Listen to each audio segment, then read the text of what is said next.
राधे राधे आप सभी को। आप सभी का बहुत बहुत स्वागत है। राधा रानी हम सब पर अपनी कृपा यूं ही बनाए रखें। आज आपके समक्ष प्रस्तुत हूँ श्रीमद् भगवत गीता के 17वें अध्याय का महात्म्य लेकर। चलिए हम शांत चित, प्रफुल्लित मन, खुशी से, आनंद के साथ 17वें अध्याय का महात्म्य श्रवण करते हैं। श्री महादेव जी कहते हैं, पार्वती 16वें अध्याय का महात्म्य बतलाया गया।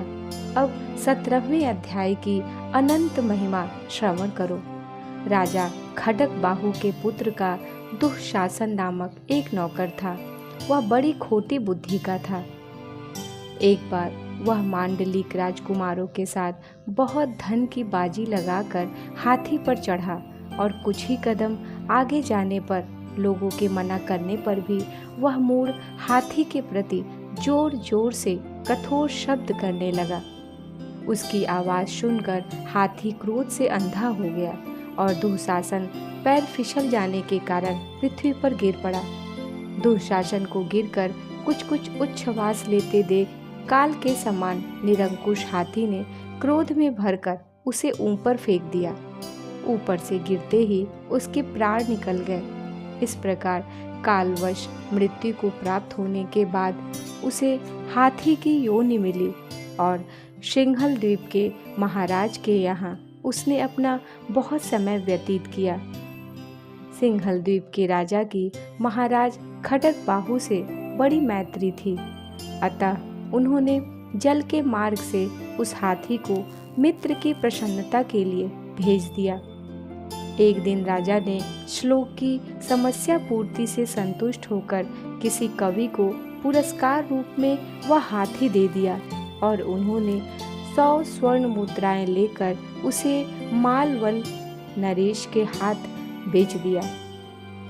कुछ काल व्यतीत होने पर वह हाथी यत्नपूर्वक पालित होने पर भी असाध्य ज्वर से ग्रस्त होकर मरणासन हो गया, मृत्यु के करीब पहुंच गया।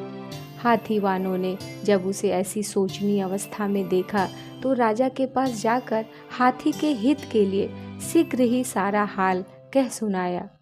महाराज, आपका हाथी अस्वस्थ जान पड़ता है। उसका खाना पीना और सोना सब छूट गया है। हमारी समझ में नहीं आता इसका क्या कारण है। हाथीवानों का बताया हुआ समाचार सुनकर राजा ने हाथी के रोग को पहचानने वाले चिकित्सा कुशल मंत्रियों के साथ उस स्थान पर पदार्पण किया जहां हाथी ज्वरग्रस्त होकर पड़ा था। राजा को देखते ही उसने ज्वर जनित वेदना को भूलकर संसार को आश्चर्य में डालने वाली वाणी में कहा, संपूर्ण शास्त्रों के ज्ञाता, राजनीति के समुद्र, शत्रु समुदाय को परास्त करने वाले तथा भगवान विष्णु के चरणों में अनुराग रखने वाले महाराज, इन औषधों से क्या लेना है? वैद्यों से भी कुछ लाभ होने वाला नहीं है। दान और जप से भी क्या सिद्ध होगा? आप कृपा करके गीता के 17वें अध्याय का पाठ करने वाले किसी ब्राह्मण को बुलवाइए। हाथी के कथनानुसार राजा ने सब कुछ वैसा ही किया। तदंतर गीता पाठ करने वाले ब्राह्मण ने जब उत्तम जल को अभिमंत्रित करके उसके ऊपर डाला, तब दुःशासन गज योनि का परित्याग करके मुक्त हो गया। राजा ने दुःशासन को दिव्य विमान पर आरूढ़ एवं इंद्र के समान तेजस्वी देखकर पूछा, तुम्हारी पूर्व जन्म में क्या जाति थी, क्या स्वरूप था, कैसे आचरण थे और किस कर्म से तुम यहाँ हाथी होकर आए थे? ये सारी बातें मुझे बताओ। राजा के इस प्रकार पूछने पर संकट से छूटे हुए दुःशासन ने विमान पर बैठे ही बैठे स्थिरता के साथ अपना पूर्व जन्म का उपर्युक्त समाचार यथावत कह सुनाया।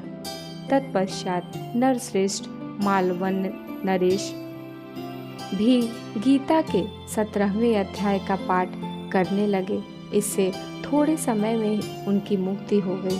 राधा राधा। आप सभी ने 17वें अध्याय का महात्म्य सुना। मिलती हूँ बहुत जल्द आप सभी को।